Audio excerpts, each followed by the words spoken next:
Hello. Hey, George, it's Clinton Noah. How you doing, man? I'm good, man. What's going on? Well, it's just good to hear your voice. It's good to talk to you.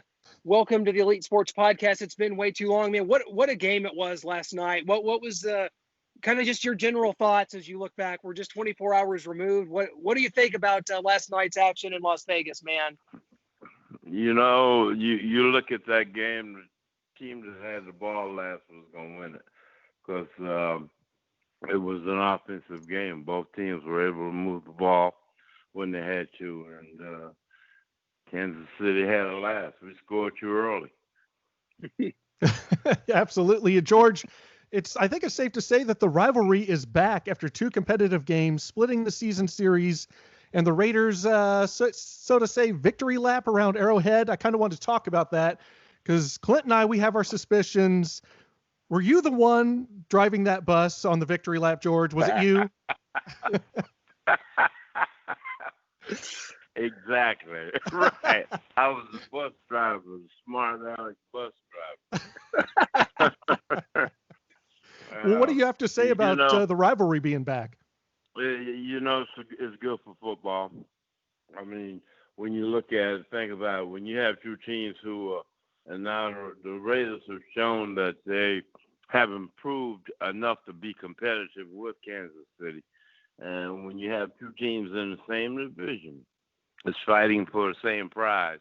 It tends to lend for entertaining football. And, entertaining football, hey, that's good for the league. Well, I think where the Chiefs really shined last night was in the time management at the end of the first half, which did not result in a score, but the Chiefs masterfully moved the ball down the field, could have went up by a score there, and then got the ball back at halftime. Then at the end, leaving the time, with the time that was remaining, the Raiders scored maybe too early, like you said. Should Gruden have maybe run the ball a couple times down there? I mean, it was third down, and you got to get the score. You got to get the lead. You take what teams give you, and you take the yardage that you get. I mean, you think about scoring. I made that comment. That happens a lot in football. When you get an opportunity to score, you score.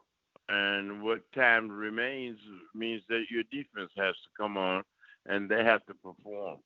So, we fell down the last quarter, and because we didn't get the pass rush that we should have, and we should have played better defense. And those are the things that make you a better football team. And this is a young football team. You got to keep in mind. And when I say young, look at the secondary. I mean, you got first-year guys, second-year guys playing pretty good football. And if you improve, and if this game helps you to improve, and that's what losses do, they help you to get better. They point out your weak points. This team is going to get better, and it's going to stay young for a while because there are some pieces that still have to be put in place that it's going to take some younger players coming along to put those pieces in place. And with the young guys that's on the team, this is going to be an effective, tough, hard-nosed football team for the years to come. Well, George, I wanted to ask you about John Gruden's decision to punt the ball back to the Chiefs at the end of that first half. I believe it was 4th and 5. They had the ball in Chiefs territory, and it just seems like they were getting whatever they wanted against the Chiefs defense. And the Chiefs are one of the teams that you've got to kind of go unconventional on. And it seemed in that moment that the Raiders just had to put the pedal to the metal, trust their offense, which was rolling in that first half, really all game long, to get that 4th and 5 and really put pressure on the Chiefs before halftime, because they were giving the ball back to the Chiefs, who were going to have the ball last in that first half, and then they were getting the kickoff in the second half. So what did you think about that decision? As it turned out, we got an interception, right? Yeah, at the end of that first half, yep. Well, it turned out good for us. I mean, you got to take this game. A lot of people look at it, you should have done this, you can't do this, why didn't you do that? You do what is in front of you, and the results is determined by the effectiveness and the play of your football team. And the results was they didn't score. That's what you want. You want to hold, like you said, you made a great comment. when you said, hey, you don't want them to score going in. And the Raiders didn't let them score. And that's the final result. At the half, I don't think that affected the game, nor his decision. As a matter of fact, it actually gave us some confidence coming out in the second half because when Mullins, if it's the same series of downs I'm thinking about, when Mullins made the interception, that gave the team an impetus the second half. Hey, come on, let's go out and do what we got to do. And we played well in spots, so we showed well. It was a good football game, and nobody really lost. The Raiders actually got credibility, I think, last night. Oh, 100%. Yeah, very much so. And as we sit right now, the Raiders would be the 7th seed. If the playoffs started right now, George, we'd be doing it all over again. It'd be Chiefs and Raiders again. I mean, who doesn't want to see this again? I'll tell you this. Let me say this. If it's Chiefs and Raiders again, hopefully it's a different outcome. Well, I don't know a lot of Chiefs fans that really want that matchup right now. I think there's a lot of Chiefs fans that would rather play the Steelers or about anybody else and see the Raiders again. I mean, that's how much impact the Raiders have made this year with that offense. It's a much improved football team, and you got to look at something. This team is built to play and beat Kansas City because that's who the world champs are. Number one team in your division for a couple of years. So you got to build your team to beat the best team in your division, and that's what the Raiders have done and are still doing. And they're putting players in place to match the skills of the players that Kansas City have who are effective, and we all know who that is. Those players are, I should say. Yes, we do. And George, we tried to get a hold of you last week. There was so much craziness with COVID going on inside the Las Vegas organization and here in Kansas City. But I wanted to ask you, how much of a factor do you think, if any, was the lack of practice time for some of the Raiders defenders coming into that game? Great teams and good teams don't make excuses. Mm-hmm. It was something that happened. Those guys, they were zoomed in on what was going on. But, you don't want to make excuses. It still was a real good football game, a great football game, the kind of games you like to see. It was entertaining, and the skills of both sides showed. So, we won't ever make excuses at all, although there are tons of excuses that can be made.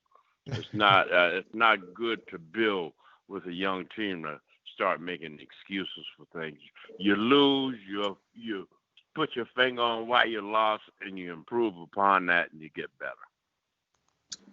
Do these two games against Kansas City and maybe even the win over the Saints, does that change your expectations for this Raiders season and maybe for the fans? Because going into this, we were trying to figure out who's going to be the team that challenges the Chiefs. Is it going to be the Broncos? A lot of people thought it was Denver. Well, it's clearly the Las Vegas Raiders. And I mean, are the expectations now that this team can win in the playoffs and can make a deep run even in the playoffs? Well, we got to get there first. So we're taking it 1 week at a time. How many weeks are left? 6 weeks? Mm-hmm. Yeah. 7 weeks are left. And, that's a lot of football in front. So hopefully what we do want to do is each week get better. And if we get in the playoffs, hey, we'll give it our best shot. But each week you got to get better. And to really look that far ahead it's a lot of football to be played. You know what I mean? Oh, totally, George. But if the Raiders are going to make the playoffs this year, what are going to be the key differences and keys between this year's 6-4 team finishing and, as we're suggesting, making the playoffs versus last year's 6-4 team that ended up finishing 7-9? What's the difference, you said? Yeah, what would be the key differences in them making the playoffs this year as opposed to having the same record and falling short last year? The players that's on the team, the type of players that we have now. When you look at a position, I think we're improving in all of them. So there's room to grow in all of them. Our pass rush is not where we'd like to see it. Our secondary play at times is not where we like to see it. But these kids are getting better. They got confidence, and we don't want to kill that. We want to keep that going. And, but if you look at a position, I think, defensive line. Yeah. We got to be able to put more pressure on the passer, especially a player like Mahomes. Well, how about this? Last night, George, you could argue that Max Crosby, a fourth-round pick, was the best defensive lineman on the field, and you have Chris Jones and Frank Clark making $40 million on that Chiefs defensive line, and yet Max Crosby is the guy that's gotten after the quarterback all year. Man, you're talking about a youngster who has some skills, talent, and energy to go along. Is Crosby. I love him. He's an exciting player. He works hard every day in practice. I mean, this kid works to be good, and you hadn't seen the best of him yet. He's still growing. We get 3 more like him, we'll be okay.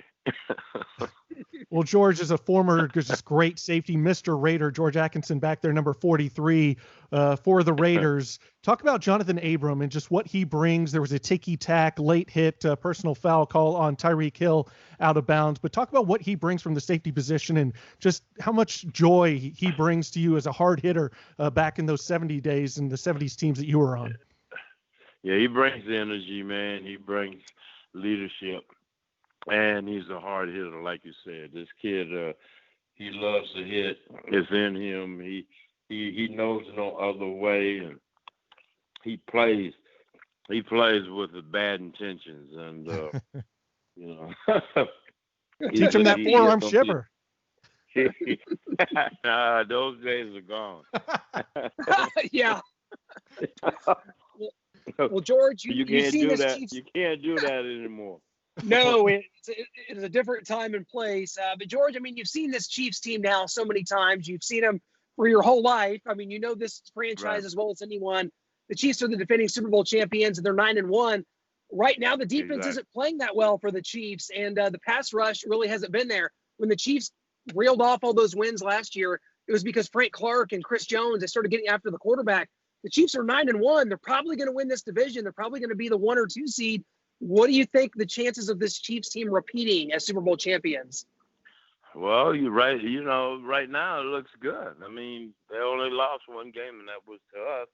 And they have their way because of the offense. But when you look at that defense, I think the weakest spot is the run defense. Mm-hmm. Teams have been able to run the ball against the Chiefs effectively, and that will definitely have to improve if they expect to go all the way. They will have to improve their run defense, and if you can stop the run, then it's easy to pretty much stop the pass because you know what's coming and you know what you got to do. And I think right now they're being exploited by the run, so I think that's going to be the biggest thing they have to correct in order to turn the corner and win it a second time. But they got such good offense. I mean, they control the ball. And if your defense sitting on the bench, you don't have to worry about them making bad plays. That's well said, George. Hopefully we can stick to that. But we'd be remiss if we didn't talk about how well Derek Carr's playing this year. We all know what Josh Jacobs and Darren Waller bring to the Raiders offense. But what have the additions of Henry Ruggs and Nelson Aguilar meant to Derek Carr's standout season thus far and just the offense overall? The threat of the deep ball. Mm-hmm. He can throw it. So that's the big difference. You got speed, man. Whenever you got speed at your wide receiver position, you can put it up and go get it. That puts fear in the defense, and it gets them playing on their heels. And that's when you got deep threats, your offense becomes a lot more effective. Yeah, unquestionably, George. So when we talked to you last, George, it was back in March, and you weren't sure. You were wavering. You're like, am I going to do this? Am I going to move to Las Vegas with this franchise clearly you've done that, right? You're there, you're in Vegas, and you're dialed in because this is what you're like. I mean, the Raiders are such a big part of your life, and you're such a big part of the lineage that you felt that you needed to be there, right? How did that all play out for you? They made me an offer I couldn't refuse. Well, that doesn't surprise me, George. That's a good answer. No, I mean, we're so glad. Like I said, like you just said, man, I've been a part of this organization for a long time, so it was kind of easy for me after a minute when I thought about it. You know, what was I gonna go do? Sit on a rocking chair back home, Mr. Man, and wither away? No. So we can do this a third time. And if we do this in January, we got to talk about it again and have you back on. We miss you. We hope everything's going great. We're going to come out to Vegas when the casinos open up to more than a half capacity. We're going to come out and see you, man. Make sure you do, man. It's a lovely city. Well, we love it. We love it. We love you. Thank you so much. Best of luck to the Raiders going forward. We hope we can do it again in January. Thank you so much. I hope so.